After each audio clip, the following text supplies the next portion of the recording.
reaction episode of the week. It's gonna be a doozy, and we're glad we're spending it all together. My goodness, BD here, joined by Jamie Jirac. Hello. We got Aaron Perrine.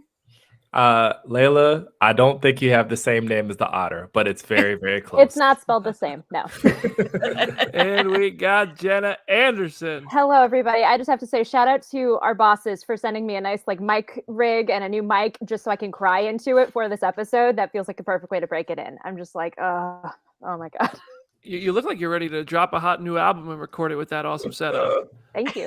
When is the mixtape coming? All right, y'all. This is the Guardians of the Galaxy Volume 3 immediate reaction episode. We are also going to talk a bit about Ant-Man and the Wasp, Quantumania, which dropped a special look. Not too much there, but that's going to come later in this immediate reaction episode. We're going to go around as we do immediate reactions. Boom, Jenna, you're at the top of the screen. What did you think of the Guardians of the Galaxy Volume 3 trailer number 1? I cried. I cried both times that I've watched it. I am probably going to watch it on my big TV and cry a million more times between now and whenever we get the next trailer. I can't believe we didn't get the Flaming Lips song, but the song that they used was so good. I'm not ready to say goodbye to these characters, and I don't think I had really started to process that until we saw this trailer, and just it's actually starting to hit me like we're going to have to say goodbye to them, and dealing with that is going to be a lot. I can already tell because this trailer was so emotional and so well done. Jamie, what'd you think? Oh my gosh. First of all, can you hear me? Yes. Okay, great. So can we talk about how a trailer didn't drop on a Monday and now I can talk about it and be here? Amazing. I loved it. I did not realize how much I missed Gamora until I saw her in this trailer. That was the moment for me that was like, ha ha! Man, the emotions, the crying. I've got my theories. I'm sure we're all going to talk about those, but I am so hyped. I think next year is the year of threequels. Between this, Ant-Man, Creed 3, Marvel, and Jonathan Majors are going to crush the and this year, 2022, was the worst year for threequels I've ever seen in my life. I hated most of the threequels that came out, so I am so hyped for all of this. Whew. Oh my God, the hype is off the charts. Aaron, what'd you think? I'm intrigued. I'm sitting here asking Adam Barnhart for his crackpot theories in the background, and that's how you know a trailer's done its job. I will say that I'm not quite as attached to the Guardians as the rest of the cast, but seeing I don't know how you could watch this and not be emotional. It's like I say a thing in our house where I'm like, it's ideologically overloaded and made to make you cry. And James Gunn's over there with his little thing like, turn the dial up, and it just broke it off. So it's gonna be a hard one, guys. Yeah, this movie made it look like all these characters could be dying in so many scenes. Like each character has at least one moment in this trailer where you're like, oh my gosh, this character is dying, or this character is reacting to another character dying. And I'm not ready to say goodbye. I really do think these might be my favorite characters in the MCU. Like Iron Man is my number one. I love Tony Stark. Iron Man started the MCU, and everybody knows that's my favorite character. But I really think these Guardians might dethrone my boy Tony because I love these characters so much. And thinking about not getting these movies anymore, like even if we get Guardians of the Galaxy movies after this, they're not going to be the same because James Gunn is leaving. And no one else is going to do these movies like James Gunn does. I'm really grateful that we got these movies. I hope Volume 3 is as good as we all want it to be. I know it's going to hurt. I feel like I'm just running into a wall, like just asking to be hurt with this one because this trailer is great. It's very different from the San Diego Comic-Con trailer, which we're going to talk about. But overall, this trailer brings up a lot of questions. It makes Drax looks like he gets shot in the chest when they're back. I don't even know what's going on. This was a great trailer. The song I think Jenna mentioned this already, but the song that I see people asking about in the comments is "In the Meantime" by Space Hog. The song at Comic-Con in July was "Do You Realize" by Flaming Lips. So you go ahead and listen to both those songs, and I feel like you got a good understanding of the tone of this film. So before I talk about some of the differences in the trailer today versus the trailer at Comic-Con, is there anything anybody else wanted to talk about? Go for it. All right, I'll kick us off here with the breakdown. The biggest difference for me, like a lot of this footage is completely new. But the Baby Rocket was in both trailers.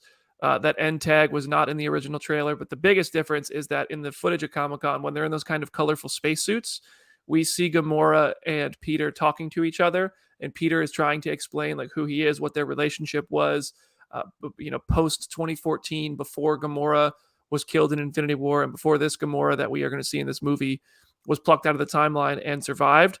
And she just calls him Quinn, like she doesn't even know his name, and then it turns to like a moment of comedy where all the other Guardians can hear them talking because they're on the same comms, and you get the same kind of Guardians humor and tone that we come to love right after an emotional punch. And it just looks like it's gonna have that emotional weight and the comedy between these two trailers. And that's the biggest difference I want to talk about. Is that scene was not in this trailer, but that's definitely something that I'm looking forward to seeing. I'm real curious to see how Gamora assimilates into this lineup, or doesn't, because the Gamora at the beginning of Guardians of the Galaxy 1 was so different from the Gamora by the end of Volume 2 that died in Infinity War. So that's going to be a really interesting thing to see develop. How will that affect Peter Quill? How will that Gamora handle, being told like, yeah, you were in love with me in the future, but things are different. So is she going to fall in love with him again? I don't know, man. But yeah, so that was the number one thing I wanted to talk about to kick this off. Jenna had a good note here for the next one. The costumes in this movie the costumes in this trailer are from the Dan Abnett and Andy Lanning Guardians of the Galaxy run, which for many Guardians fans is like the pinnacle of this roster of the team. And it's interesting because they're all kind of wearing a version of like Peter's comic accurate costume, but it works really well. I'll be honest, like I keep up with set photos. I know we can't always talk about them sometimes, but there were set photos of these costumes, and I totally went in thinking, oh, that's just going to be a thing at the very end of the movie. And so the fact that we actually have like a significant amount of runtime of them wearing these costumes, I am just over the moon, because this is something I never thought I would get to see on the MCU, because they just look so good. That only happens on Disney Plus shows. Exactly, yeah. Are you going to be upset if this D2's it? How so? So for those of you who've not seen the cinematic masterpiece D2, The Mighty Ducks, they end up wearing the Team USA jerseys throughout the entire movie, and then when they figure out it's not them, they change back to their Ducks uniforms at the end to wail on Iceland.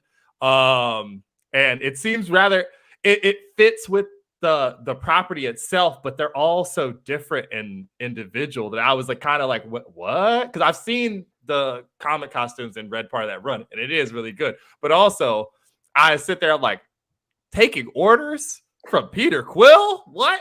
Why? So that's just kind of interesting. But yeah, like to answer your question, I feel like if they did change back into their kind of classic MCU costumes for the end of the movie, I would be happy, because it's like they've earned that moment. The costumes in this movie look so good to begin with. Like whatever they're wearing is going to be great. I want to know, speaking of costumes, this is a note in there. We're going to go out of order here for a second because I'm thinking about it. When they're all wearing very colorful jumpsuits going through space, but then there's a moment where I'm going to pause the trailer here. They're all wearing orange jumpsuits, and it looks like they could be in prison again.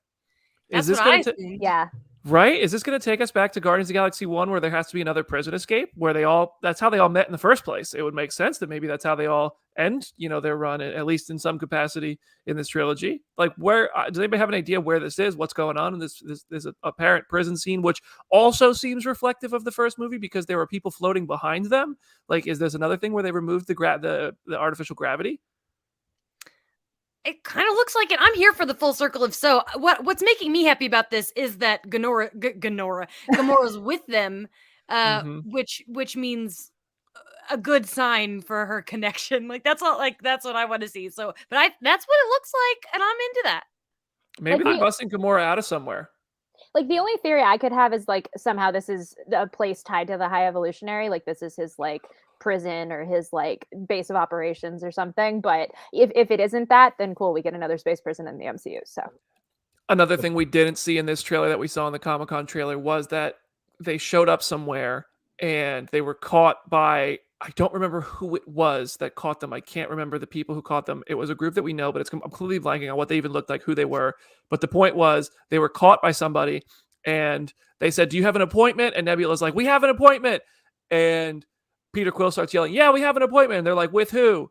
And I'm pretty sure Nebula yells Gamora, and Peter Quill is like shocked by it. So maybe this is like the continuation of that from the Comic-Con footage where they're going to get Gamora. Maybe it ends up going south and they have to bust Gamora out of somewhere. I don't really know. Just putting the tinfoil hat on as I like to. But that's it. That's interesting to think about because it does look like maybe a mental hospital, as somebody commented. It's all white. Isn't High Evolutionary all about like, like mind tinkering too? These monsters in the background look kind of brain like too. On top of that, like got a lot of cranial ridge stuff going on. So I like this. I like that. It was the Ravagers, Jack Burke said. Yeah, they were I thought it was Ravagers, but I was like, wait a second, why would the Ravagers be catching them? I don't remember. So I was like, I didn't want to say Ravagers if I wasn't sure. But yeah, it's interesting to think about for sure. Let's keep it moving. What's the next thing? What planet are they landing on?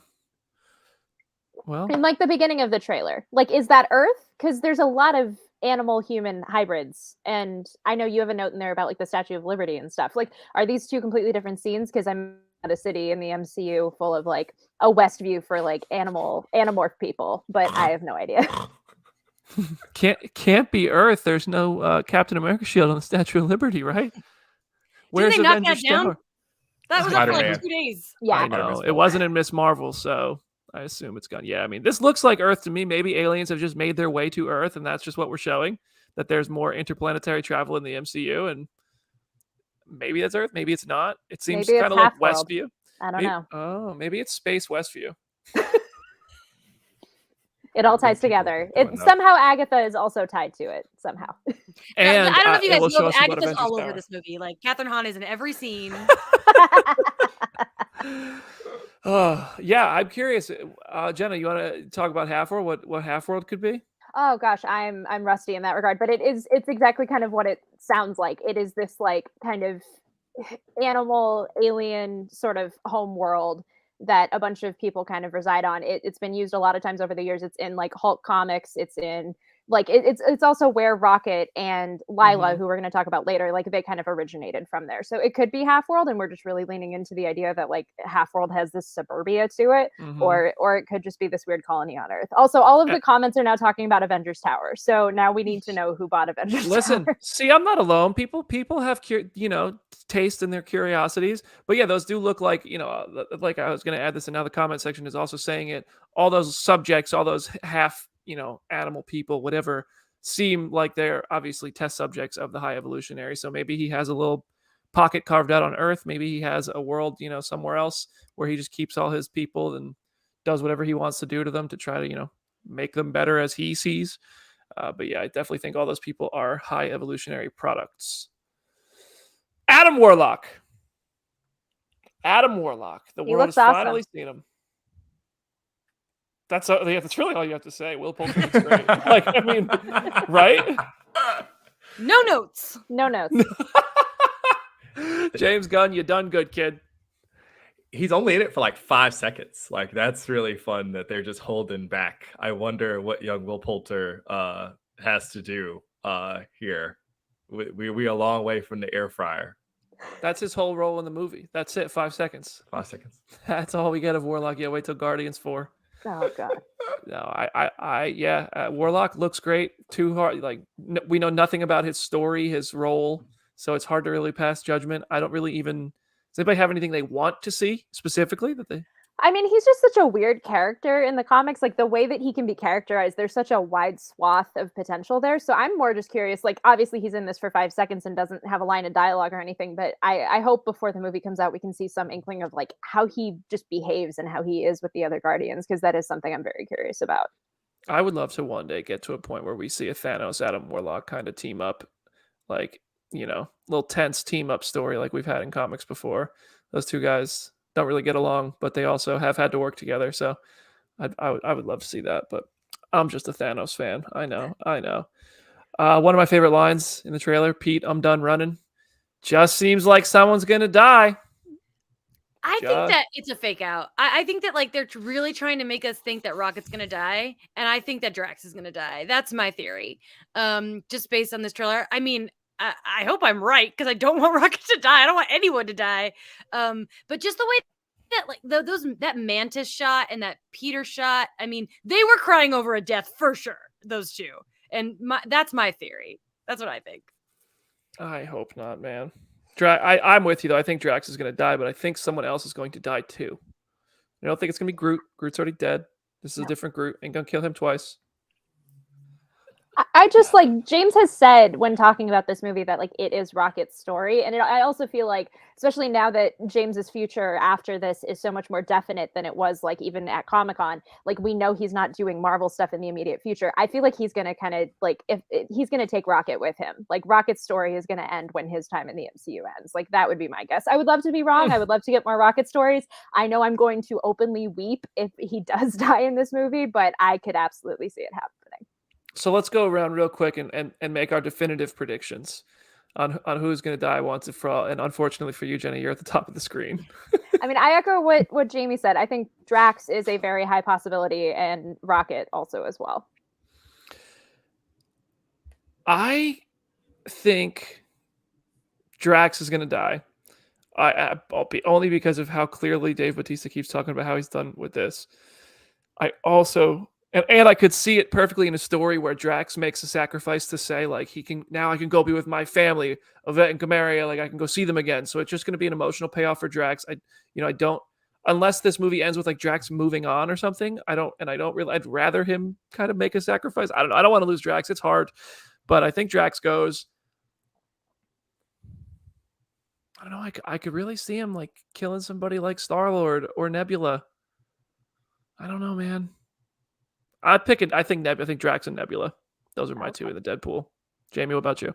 I am with you 100%. I think Drax for sure. I think Rocket's a fake out. I don't think we're gonna lose Rocket, and I think the other most likely scenario is Nebula, which bums me out the most because I love her so much. I could see having like a big moment with Gamora. I don't think Star-Lord's going to die, and I think a part of that is because there's been a lot of people have certain feelings about Chris Pratt, and I think killing him I think it would cause weird reactions that I think they want to avoid. So I 100% agree with you. I think it's going to be Drax and Nebula. I hope that stuff doesn't interfere with the storytelling. I hope so too, but that, I don't think Star-Lord's going to die. Yeah, that's fair. That's all fair. Aaron, what about you? Sometimes we ignore the most likely possibility because we don't want it to be true. And I think the rabbit's gone, y'all. I think he's gone. Don't call me rabbit. So I think that's a lock. And yeah, I think all the weird interviews with Dave, who's clearly kind of like, I'm trying to do something else, means that he's probably going to go too. I don't think that Star-Lord could go, but judging by that Mario trailer, he's going to be making a lot of Mario movies. I'm not sure, man. He's on to the other MCU. Like that. And what else, isn't he Garfield too? Yes. Yeah, like it's just a wrap. Gosh, I forgot about that. Oh my goodness gracious, yeah, Garfield. Also, I have to shout out Maddie Pratt in the comments who says that they're going to be so mad if Drax dies before we get the saxophone, and I completely agree. Like, Beatty, when you were like, oh, he could just walk off into the sunset and retire, if that just involved him, like, walking into the sunset playing a saxophone like he does in the comics, I would be over the moon. That would be so great. There's one frame in this I want to talk about, and I think it's coming up in the trailer. I want to try to pause it and call attention to it because I genuinely have a question. I want to see if anybody has thoughts on this. There's a shot where Peter tackles somebody seemingly out of a window, I don't know, off of a building or mountain or something in space, and I want to know who we think this person is. I might be ahead of it. I'm trying to find it here in the trailer. I thought who? Yep. Okay, who is that? The High Evolutionary? No, I really can't tell at all. The costume's not the right colors. My guess is Phyla Vell, but I don't know. That would be my best guess. I've kind of explained her on the show. She like has this ties to like Captain Marvel lore. Her costume is all white, which I think kind of like bolsters this theory. And she is this character who kind of has been like co-opted by the Guardians here and there. So I feel like it could be her, but I have no idea at this point. I know Adam and I both subscribe to that theory. So. Oh, there's two people on the ground too. Oh. There's bodies on the ground. Wow. Interesting. This certainly seems like a late in the movie moment. And then I think that the shot of the ship hitting the ground seems like it could directly follow it as well. But I don't know. They ain't never gonna keep a ship longer than one movie. I'm telling you, the Guardians really do spend their money, man. They do spend their money. All right, let's talk about her. Lila, not Layla, Lila. I like, this is a character that I've wanted her in volume 3 like from the jump. I am so happy that we get her even just for a split second. I desperately need to know who is voicing Lila, because that is something that I feel like James could take into a million different directions. She is this otter who is Rocket's soulmate and who is also from Half-World and has this whole mythos all in and of itself. And there's this whole thing with her in the MCU, even because I think it was in the first movie when they have like the little credits as they're getting arrested. There's a reference to Lila, which I think James said that they have to kind of change the specifics of in relation to volume 3. So I'm just so excited that she's here, because we also get more talking animals in this movie. More reason to believe Rocket's gonna die. Nobody gets happy endings when James Gunn's in charge. Yeah.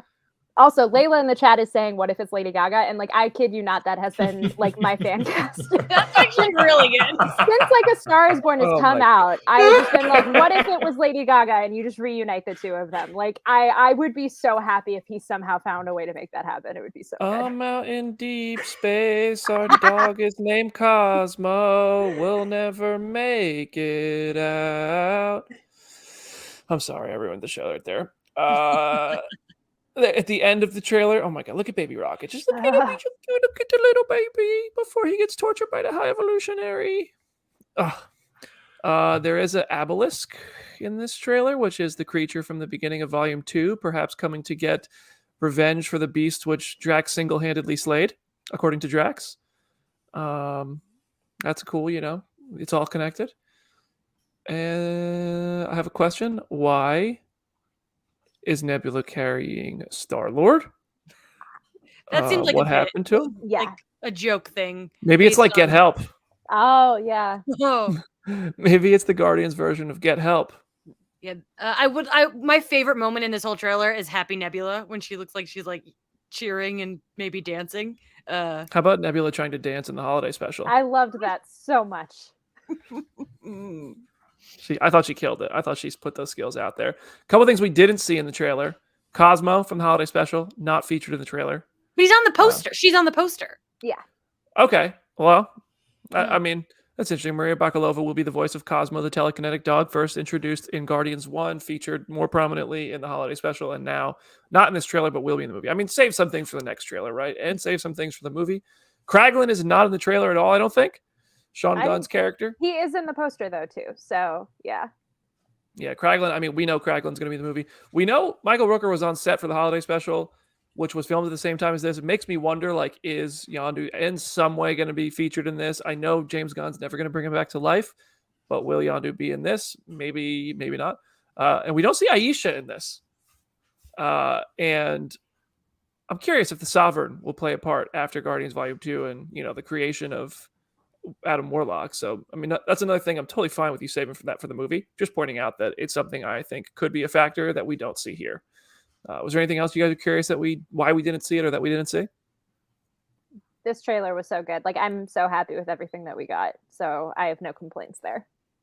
I agree. And everybody, if you like the trailer, subscribe to the Phase Zero YouTube channel. What a plug. Oh my God. Flawless transition. That was smooth. Wow.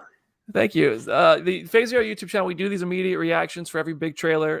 We love doing this stuff with you. It's getting harder and harder to share stuff on Twitter, so subscribing to our channel is the best way to consistently find us. If you have questions about the Guardians of the Galaxy Volume 3 trailer, drop it in the chat right now. We have the chat open. We don't have to end this. If you guys have questions, we're happy to answer them.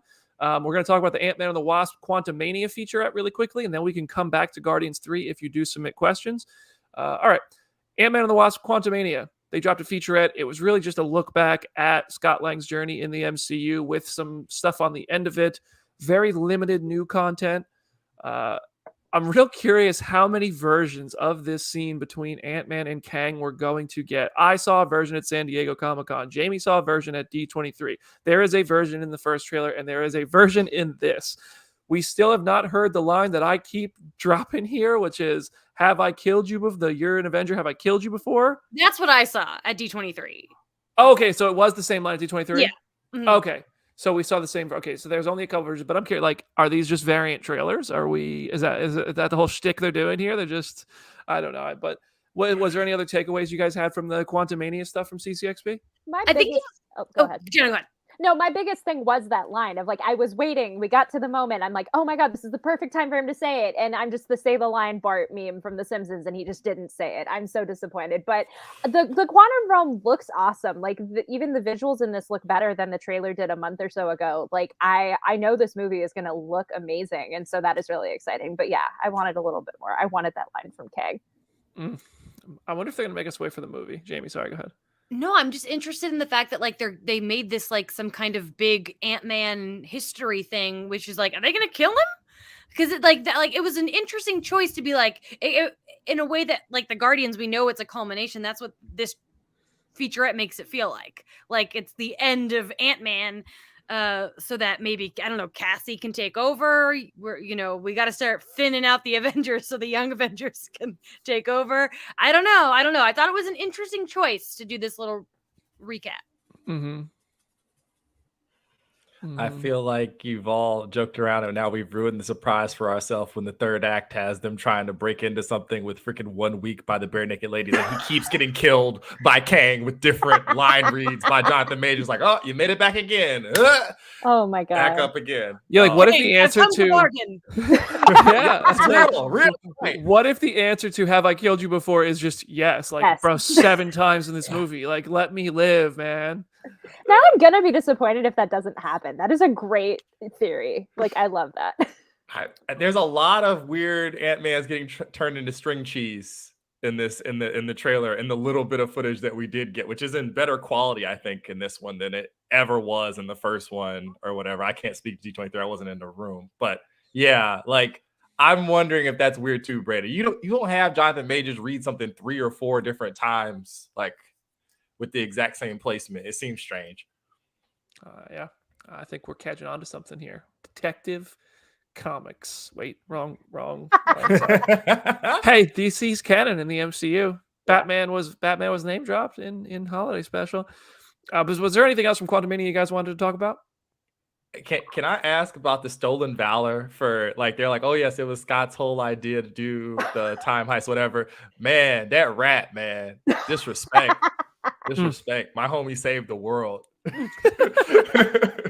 Also, like I do have to acknowledge, because I forgot that they were going to probably do something for Ant-Man after the Guardians trailer already came out. This felt exactly like when they put out the Werewolf by Night trailer and then the Secret Invasion trailer. And it's like both of these are great, but one of these is like so emotionally stimulating and so cool that like the second one being after that is just like, oh, because like I feel like I would have loved this featurette more if I hadn't just spent 5 minutes crying about the Guardians trailer. But Yeah. I don't know. I think they knew that. I think that's why this is what it is. It might be part of why, it is a look back and not a full trailer, because they're like, well, Guardians is going to overshadow anything we put out. Ant-Man already had a trailer. There's nothing we could put in this other than like, a major crazy reveal to match what's going to come out of Guardians inevitably. So maybe that's part of why they did it that way.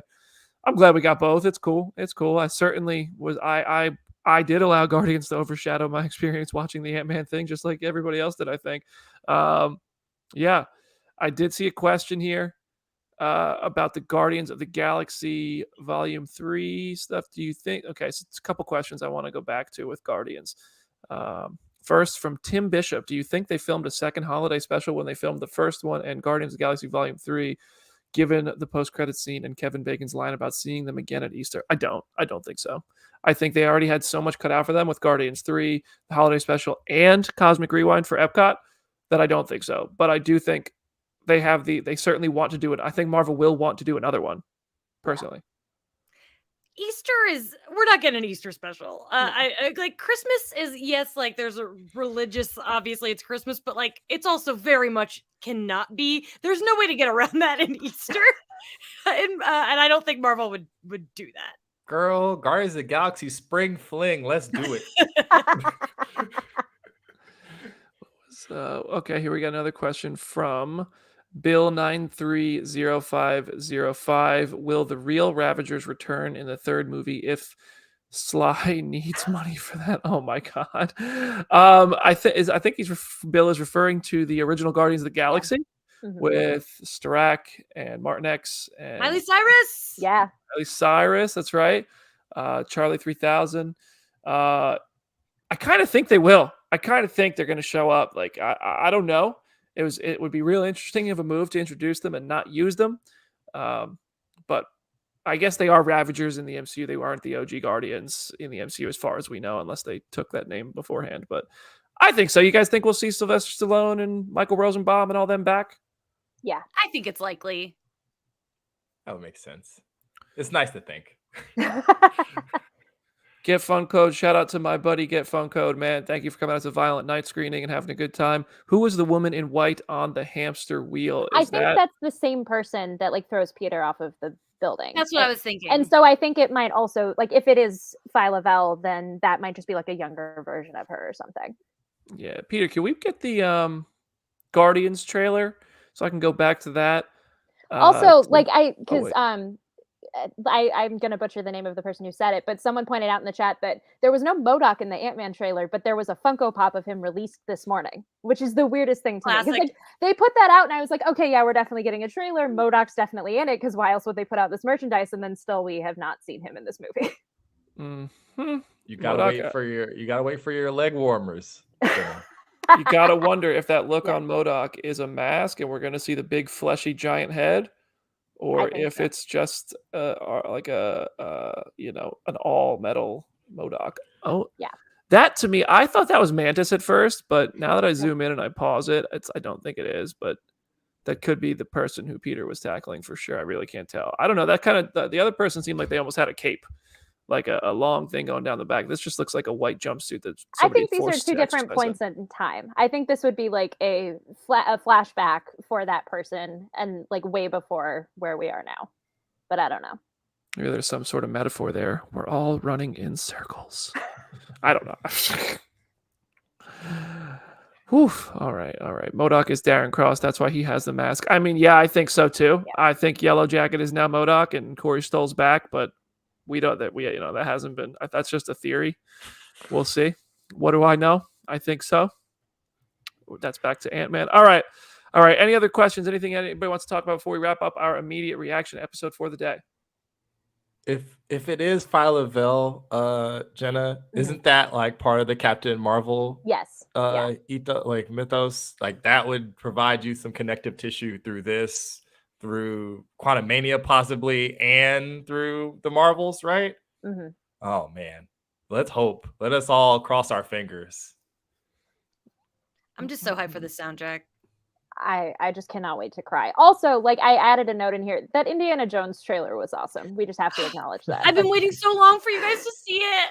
Like, I am not an Indiana Jones super fan. Chris is going to change that before this movie comes out. Like, he promised to indie pill me before the movie comes out, and I still almost cried at this trailer. Like, that was such a good trailer. When I was a kid, my favorite album was the Raiders of the Lost Ark soundtrack, and I would just dance around the score in my living room. Nice. Just like, it is my jams. I'm so excited. Also, for Layla, we got to bring up Mandalorian coming out March 1st. Pedro, that fit that he was wearing at the con, I was like, I want to steal that outfit. He looked amazing. He told everyone he was happy to be their daddy.